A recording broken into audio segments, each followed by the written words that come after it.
Uh, David Espinoza. I am the head track and field coach here at the University of Pikeville. I'm originally from Toledo, Ohio. Uh, Grew up in Northwest Ohio pretty much all my life until I moved down here. So, um, avid sports fan. Cross country and track and field are, my big loves, and that's what brought me here to the university first and foremost. So as a head track and field coach, you have a big responsibility, and I wonder, as a kid, did you think, I'm going to be a head track and field coach, or as a kid, what did you want to do? No, coaching was probably not in my realm of thinking this is going to be my career moving forward. The earliest job that I could remember thinking about that I wanted to be was probably an engineer working for NASA. And I don't quite remember why, but those two things stick out to me. I think it had to do with, I had a fascination with like Transformers when I was younger. That was kind of my era, and robotics. And I also remember taking those career tests like in third and fourth grade, and I think engineering was in my like little circle of jobs that maybe you should pursue in the future. And I think that just kind of stuck with me probably really up almost through high school. Wow. So when we think about dreams and dream jobs, for you, is there a dream job out there? Yes, I would say right now I'm in my dream career of coaching. So I don't want to be anywhere else other than coaching cross country and track and field. Dream job, it's a little nostalgic, probably going back to my alma mater and taking over that program and making it better than it probably would be if I was to take over, and or even so better than when I was even there. And setting those better expectations and helping those students knowing exactly what I went through there with them, like, living on campus, and probably some professors would still probably be there if I was to get there and saying, oh, you gotta butter this professor up like this, and it'll help you out in the long run. You need to get to know these people. So that would probably be my dream job ultimately. And then some, always some aspirations going to like a Big Five power conference, and, not always having to worry about certain aspects of the job, make things a little bit easier and really focus on the coaching itself and not so much on those operational aspects that could sometimes take over our day-to-days. Mm-hmm, mm-hmm. So you're in a very niche career path as a coach in higher education, track and field, and cross country. Did anything happen in life that spurred you on to this path? Yes. As I was getting done with my collegiate career in running, still loved the sport, and I knew that competing past my collegiate career wasn't probably going to be in the stars for me. So I still wanted to be involved, and coaching is the next logical step in that kind of aspiration. And some of the goals that I didn't compete for myself, when I sat down, I always put, do this for myself. So be an All-American was always one of my goals. Never reached that goal.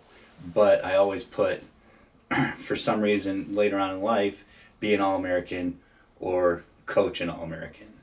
So those goals were always still there with me. So I haven't reached those yet. So those are goals of my life, and that's where coaching kind of started taking off for me, and thinking about that.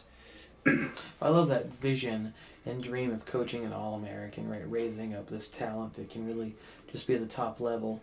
So when you give kind of goals for your runners or your athletes, and you give them aspirations, in your own sense of kind of clarity about call and mission and purpose, the thing that you're shooting at, if we were to put that into a sentence, what would you say your call or purpose in life is? Yeah, so I would have to preface with, I did come from a lower income type family, so all my preface has always been improve the lives of others better than what I had. Mm-hmm. So I was a first generation student, knew very little about college life, but I knew that it was an avenue to, one, get me into school, and two, helps offset that cost.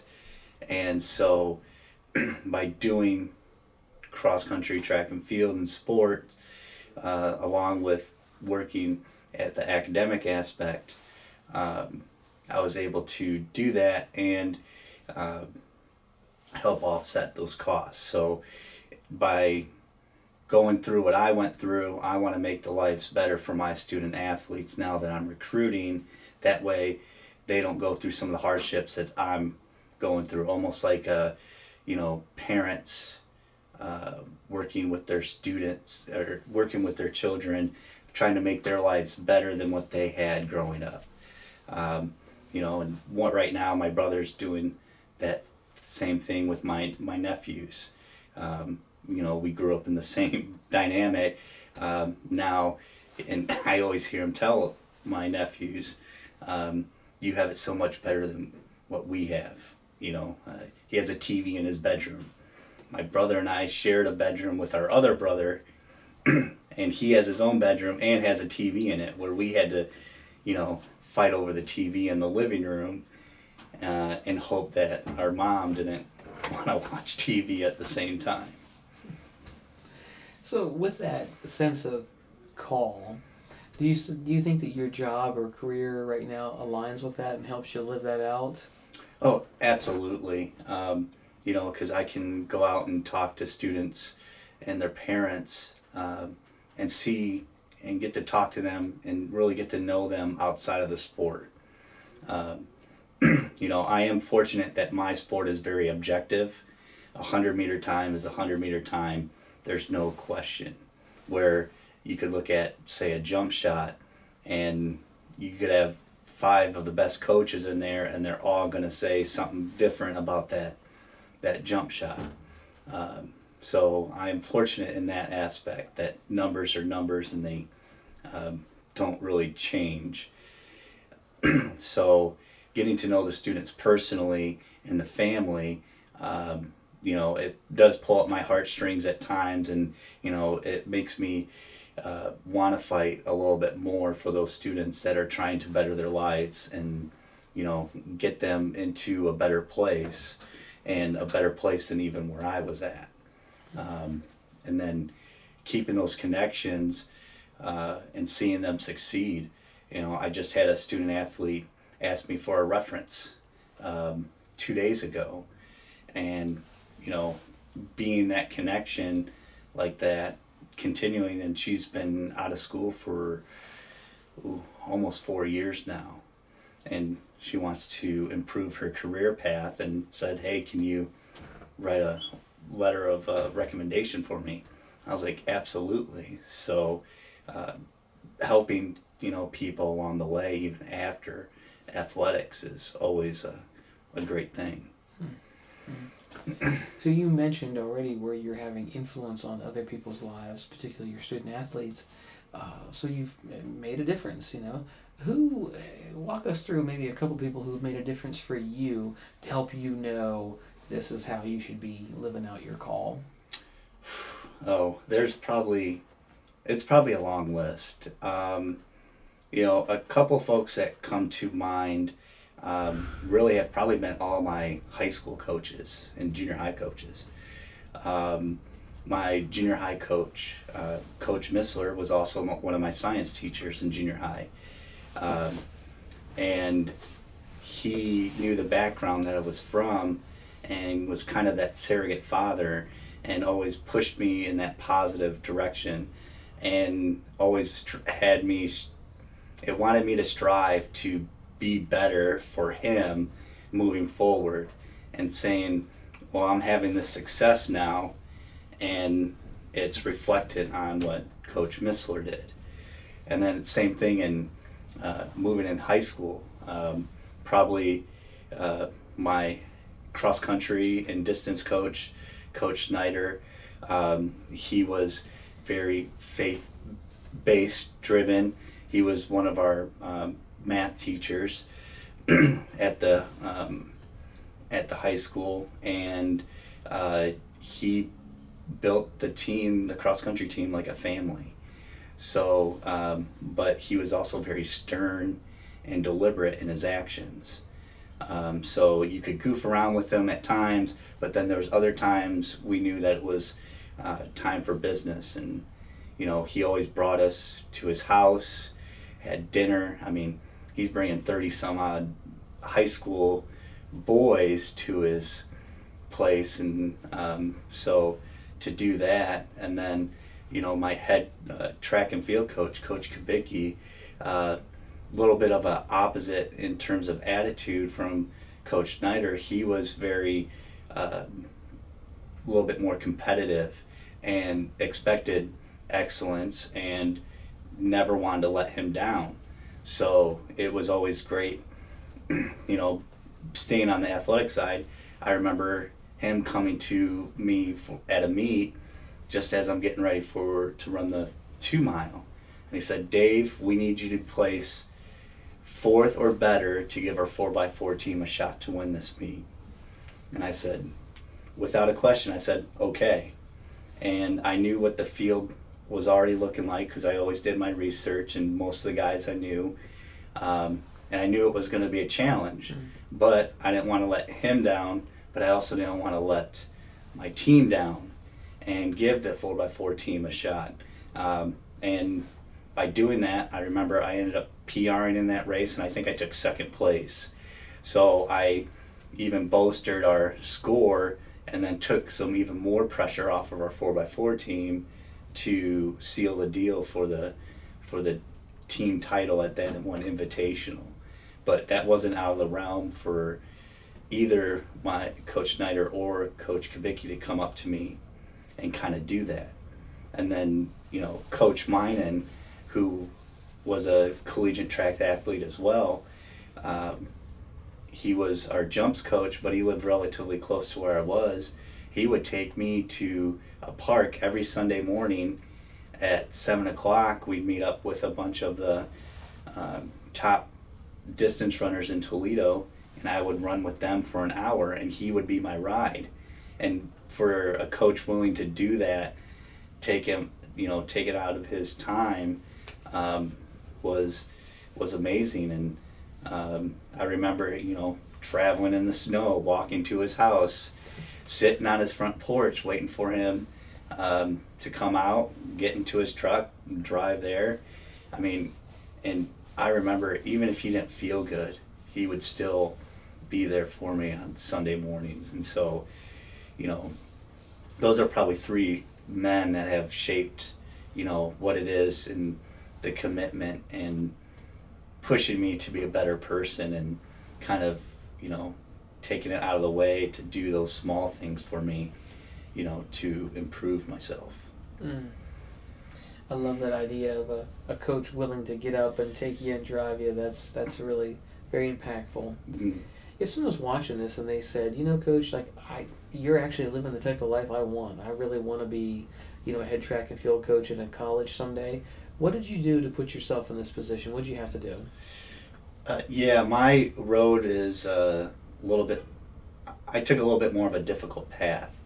So volunteered a lot in Toledo with a bunch of high schools, helping out, learning from other coaches, seeing their needs, and just kind of being there and being a little bit of the grunt.